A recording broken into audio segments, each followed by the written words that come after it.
ko'rsatib berib, internet yulduzi qilib olaman dedi. Keyin nima sababdan siz bu ishni menga majburlayapsiz? Men qila olmayman desam ham, keyin shu baribir shu narsani sharmanda, agarda sharmandang chiqishni xohlamasang dedi, shu ishni qilasan dedi. Bor endi meni deb, ya'ni mayli o'sha narsani men qilsam ham, meni deb endi Avram akaning qizlari, ayoli azob chekyapti, uning uchun uzr so'rayman. Lekin qizlari o'zini osibdi ekan, shu rasmlarimni ko'rsatdi, yana qilmayman deganimda, keyin oxir yana Dinovga olibdi. Bir 3 kun, 4 kun o'tyapti. Misol endi yuvinishga kirdim banniga, endi qo'pol bo'lsa ham aytaman, yuvinishga kirdim. Biz turgan uyda bannisini eshigi zamog'i ishlamasdi. Katta uylarda turardik, ichkarida edi, ishlamasdi. Keyin aytdilar, ishni yuvinayotgan paytim u yerdan videoga olgan ekan meni, eshikni ochib videoga olib, yalang'och turgan holatimni videoga olgan, yuvinayotgan o'sha ishni qayta qildiraverdi menga. Bu kishining ustidan ariza yozaman deganimda, arizamni ham to'xtatdilar. Arizani endi bar vijdonim qiynaladi. Men o'sha narsalarni to'g'ri qilganman, o'zim qilganman. 22 yoshda. Men 2021-yil iyun oylar, taxminan shu oylarda Dilafruz ismli ayolning qo'lida ishlab boshladim. Ya'ni farzandlariga, liyankalik bolalarga qara boshladim. Denov tumanida uyida qara boshladim. Dilafruz opa esa o'zi Sho'rchi tumanida salonda ishlar ekan. Salonda ishlayman, men bolalarimga qarab tursangiz bo'ldi deb menga aytdi. Oyliklarini kelishdi. Keyin men shu nimadan qara boshladim. Bir oylar Denovda o'zida qaradim bolalarga. Keyin iyul oylarida ko'chib keldik, Sho'rchi tumaniga ko'chib keldi. Meni har kuni borib kelish xarajatim qoplamayapti deb ko'chib keldi. Keyin ko'chib kelgandan keyin men bolalarga qaradim. U kishi yana shu salonga borib kelaverdi. Keyin ancha vaqtdan keyin Dilafruz opani o'zi menga bir gapni aytdilar-da. Men dedi birovga dedi, tilla bo'yicha shug'ullanaman, tilla magazinlarim ham bor dedi. Keyin tilla magazinlarim bor, salonlarim bor dedi. Keyin men ishondim. Aytyapti, bir klient chiqdi deyapti, uyiga olib borib berish kerak ekan deyapti. Siz meni o'rnimda, men ishim chiqib qoldi, siz olib borib bering. Men gaplashib qo'yganman hamma narsani deyapti. Keyin xo'p dedim men. Xo'p dedim, keyin xo'p degandan keyin o'zi ham men bilan bordi. Keyin o'zi ham men bilan o'sha taniyman, endi kim o'zi taniydimi yo'qmi bilmayman.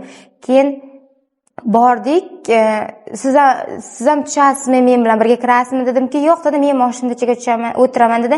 Men kelganimda aytmang dedi. Siz o'zingizda men hamma narsani gaplashib hal qilib bo'lganman telefonda dedi. Keyin xo'p dedimda, mana shu narsani shunday berasiz, u pulni hammasini gaplashib bo'lganman, pulgacha olib chiqib berasiz. Keyin men o'sha sepchkani, ya'ni ayollarga tegishli sepchkani qildim. Sepchkani olib borib berdimda, faqat keyin pul oldim. Olib borib berdimda, pulini oldimda, keyin mashinada o'tirgan Dilafruz opaga olib kelib berdim pulini. Olib kelib bergandan keyin uyga ketdik. Kechki payt uyga ketdik. Keyin Dilafruz opa meni telefonimda gaplashgandi o'sha opa bilan. Keyin menga telefon bo'lyapti ertasi kuni. Aytayapti, tillalaring deyapti, soxta chiqdi. Bunday deb menga baqirib so'kib ketdilar. Keyin qanaqa tilla tushunmadim deb Dilafruz opaga aytdim. Keyin kecha olib borib bergan tillamiz bu dedi. Keyin xo'p dedim. Nimaga soxta deyapti desam, keyin u ayol bilan urushib ketdi, men narsam soxta emas, bunday dediki, men u kishi bilan o'chirib, so'kishib ketdi-da, o'chirdi telefonni. Keyin men Dilafruz opaga aytdim. Nimaga bu dedi, tilla soxta deyapti dedim. Keyin soxta emas, bunday dediki, bo'ldi dedim, bundan keyin dedim, bu ishingizga aralashmayman men dedim. Keyin xo'p dedi.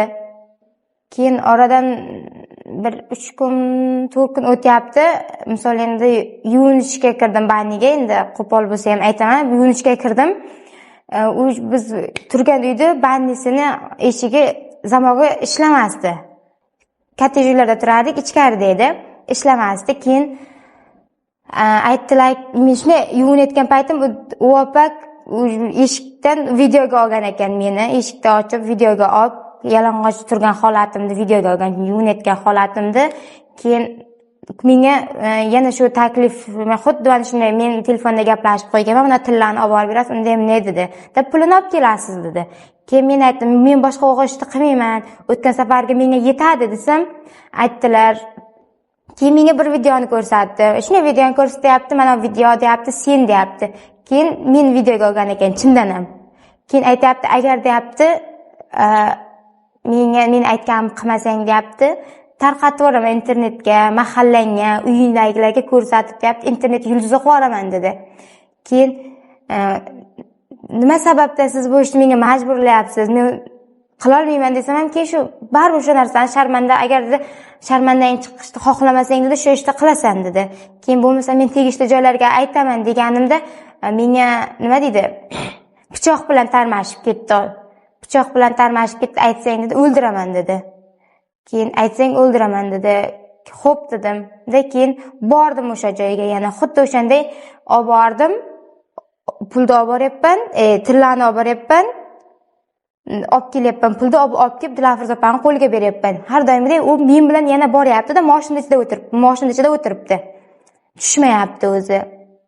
Keyin shunday bo'ldi-da, yana shu rasmlarimni ko'rsatdi, yana qilmayman deganimda, keyin oxir yana Dinovga olib keldi, Qumqo'rg'onga, Sho'rchiga shunday bo'ldi. Olib kelib o'sha ishni qayta qildiraverdi menga.